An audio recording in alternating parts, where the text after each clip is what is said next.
Bienvenue dans cette nouvelle vidéo où on va parler des grosses différences qu'il y a entre les modèles de GoPro 8, 9 et 10.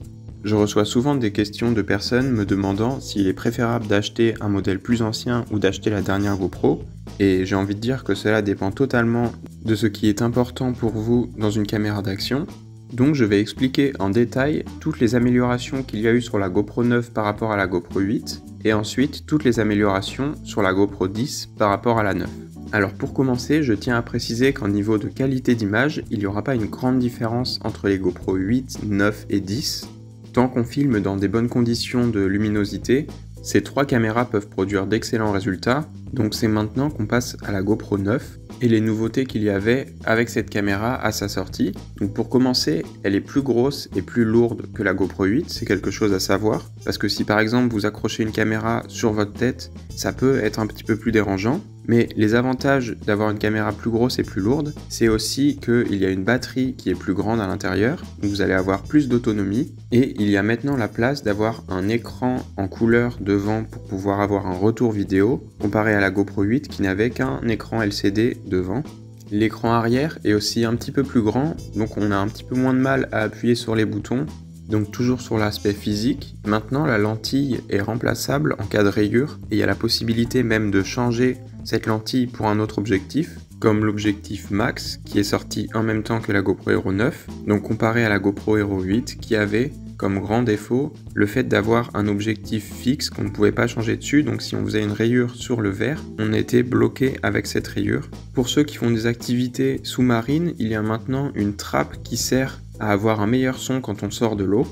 Ensuite, pour des fonctionnalités un petit peu plus techniques, on va maintenant pouvoir filmer en 5K au lieu de 4K pour la GoPro Hero 8.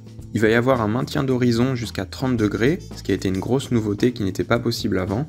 Il va y avoir le In-Sight Recording, c'est une option pour enregistrer en boucle jusqu'à ce qu'on appuie sur le bouton, donc ça nous permet de garder les dernières 15 ou 30 secondes pour ne pas louper un moment rapide qu'on aurait eu du mal à capturer en l'attendant. Les photos passent maintenant de 20 mégapixels comparé à 12 mégapixels pour la 8, donc une bonne amélioration à ce niveau-là. Mais on ne peut pas parler de la GoPro Hero 9 sans parler des divers problèmes que les gens ont eu avec ce modèle, c'est-à-dire qu'il y avait beaucoup de bugs et de surchauffe. Donc voilà pour les nouveautés de la GoPro 9. Pour moi, les plus grosses améliorations, c'est forcément l'écran à l'avant. Pour ceux que ça intéresse, ça va être très pratique pour pouvoir cadrer sa scène. En second, le maintien de l'horizon, c'est vraiment une fonctionnalité qui est très pratique. Et pour finir, la lentille remplaçable, parce que quand on achète une caméra, on n'a pas envie qu'au premier choc ou à la première fois où on la fait tomber, on ait besoin de la changer. Maintenant, on va passer à la GoPro Hero 10 et ce qu'elle avait de mieux que la GoPro Hero 9 à sa sortie.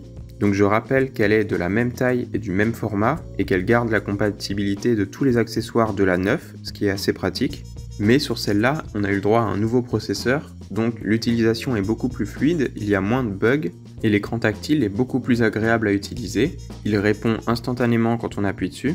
Ce nouveau processeur permet aussi à la caméra d'être beaucoup plus rapide, donc par exemple à l'allumage, ou quand il y a un traitement de photos en cours, ou quand on éteint la caméra, ou quand on change de mode. Maintenant, par rapport à la GoPro Hero 9, qui avait une qualité de 20 mégapixels pour ses photos, on passe à 23 mégapixels, donc c'est un petit peu mieux. Pour ceux qui aiment filmer en ralenti, c'était vraiment une des priorités de la GoPro Hero 10, parce qu'elle permet maintenant de filmer en 5.3K en 60 images par seconde, et on peut maintenant filmer en 4K en 120 images par seconde.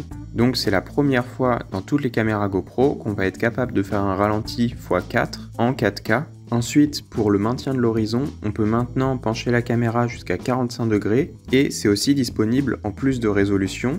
Par rapport à l'écran frontal, il est maintenant plus performant et plus fluide, il n'y a plus de lag sur l'image, comparé à la GoPro 9 où cet écran était assez pratique pour cadrer une composition, mais on ne pouvait pas vraiment s'y fier en temps réel. Ensuite, pour la lentille, elle est maintenant hydrophobe, donc elle évite les gouttes d'eau, ce qui est très pratique si vous faites n'importe quelle activité où il va y avoir de l'eau ou des gouttes. Le transfert des fichiers maintenant est disponible sur smartphone avec un câble, ce qui est beaucoup plus rapide et beaucoup plus facile que la Wi-Fi. Donc voilà, si vous avez écouté cette vidéo jusqu'à là, je vous conseille de noter dans un coin de votre tête quelles sont les fonctionnalités que vraiment vous voulez, qui sont importantes pour vous et les activités que vous voulez faire. Et si jamais vous voyez qu'un modèle de caméra, pas forcément le dernier, peut vous convenir, pourquoi pas essayer de le trouver en promotion ou d'occasion, économiser un petit peu de sous et comme ça peut-être dépenser ces sous dans des accessoires pour utiliser votre caméra pleinement. Donc voilà, j'espère que cette vidéo vous a été utile. Si vous êtes abonné à la chaîne, on se retrouve dans une prochaine vidéo et ciao!